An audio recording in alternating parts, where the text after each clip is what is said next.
Okay, guys, take a look at this beautiful cake. I'm going to share with you guys how I ice this cake. If you're interested, watch the end and also help me to share.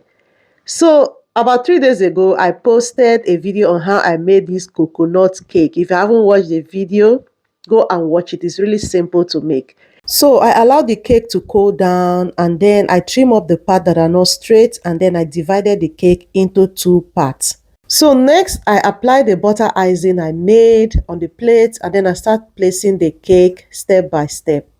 If you want me to make a video on how to mix your butter icing, let me know in the comment section.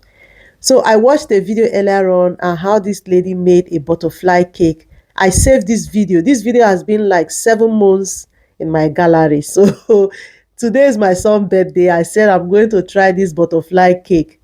So I added the 3 steps of the cake and then next I'm going to apply the butter icing all around the cake to cover it very well. As you can see, I am using my spatula to do this. You don't need any special equipment. You know they do want to sell give person. Just use whatever you have at home to achieve this. So after I apply the yellow butter icing, I put it in the fridge, allow it to stay about 30 minutes for it to freeze.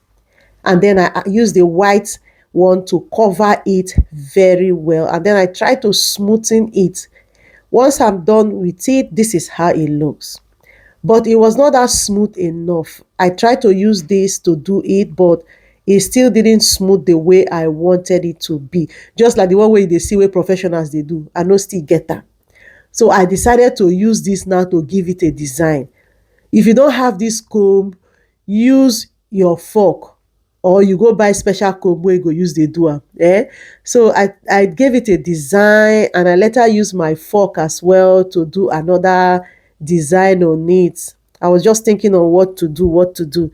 Honestly, if you can bake this coconut cake, then you can ice. Like I said, if you want me to make a video on how to mix your butter icing, let me know in the comment section. So the leftover icing, I added color on it and I started adding design on it. As you can see, I no be professional, but I don tell myself say this cake go come out well. So I apply it again at the down part of the cake gently. I make sure it goes round. This thing is so difficult for me. I don't know how they use it. And then if you notice, I use my plastic foil to finish up the remaining one because I no get another this thing. Use what you have to achieve this, I dey tell you. So guys, this is the final look of the cake. E set abi no set? If I'm to sell this cake, how much do you think I'm going to sell it? Let me know in the comment section. And if you find it helpful, please help me to share to other moms. Bye.